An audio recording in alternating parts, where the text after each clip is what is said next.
President Trump just announced sweeping new tariffs. And if you're planning to buy, sell, or build a home in 2025, you need to hear this, because these new policies could add up to over $15,000 or more to the cost of a new home.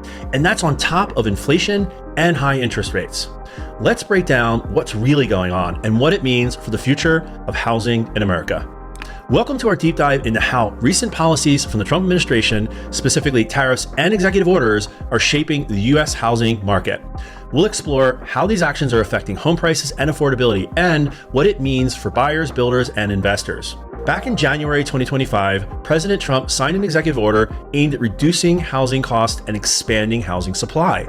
The goal? Cut red tape, free up federal land, and make it easier for developers to build homes. On paper, that sounds like a solid plan. More land means more housing, and more housing should mean lower prices, right? But the reality is more complicated. This plan relies heavily on opening up federal land for development, much of which is remote, lacks infrastructure, or is protected for environmental reasons. As Dr. Rachel Stanton, an urban planning professor at Arizona State University, put it, just because the land is federal doesn't mean it's buildable. Much of it is remote, protected, or lacks utilities. Turning it into neighborhoods isn't as simple as it sounds. At the same time, the administration has been rolling out tariffs, and those tariffs are directly impacting the cost to build homes. Earlier this year, President Trump imposed tariffs on building materials imported from Canada and Mexico, especially lumber, steel, and drywall components. These materials are essential to constructing new homes across the country. The result? An estimated increase of over $10,000 in construction costs per home. And that's before the most recent announcement. On April 2nd, President Trump unveiled what he's calling a Declaration of Economic Independence. This new set of sweeping tariffs includes a 10% baseline tariff on all imports, with even higher rates for certain countries. That includes a 34% tariff on Chinese goods and 20% on imports from the European Union.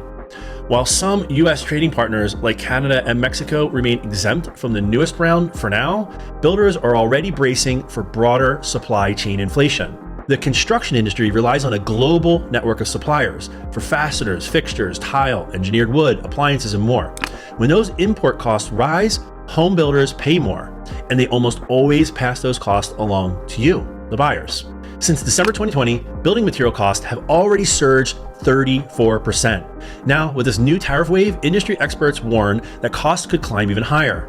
The National Association of Home Builders now estimates that new tariffs and material inflation together could add up to over $15,000 to the price of a new home. And that's not just construction materials being affected. There's also the inflation ripple effect. When the cost of imports rise, so does the cost of everything tied to them. That drives inflation higher, which could delay or even reverse any expected interest rate cuts by the Fed. And when mortgage rates stay high, it puts downward pressure on affordability. So here's the paradox. We have a policy trying to make homes more affordable by boosting land supply, and at the same time, a series of tariffs that are making it more expensive to actually build those homes.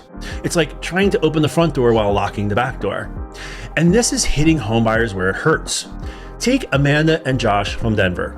They've been saving up for years to buy a starter home. By the time they were ready, the cost of new homes had jumped over $25,000, largely due to rising material and interest rates. They were priced out, and now they're living with family again and saving all over. Jonathan Ellis, a housing policy analyst from the Brookings Institute, said it best.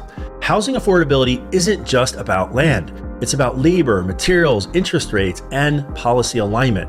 If one piece is out of sync, the whole system suffers. So what should you expect now? If you're a buyer, be prepared for a mix of opportunity and uncertainty. Some regions may see price corrections due to rising inventory, but material-driven inflation may keep new home prices stubbornly high. If you're a seller, especially of an existing home, your property might gain appeal compared to more expensive new builds. And if you're a builder or an investor, watch the policy landscape closely.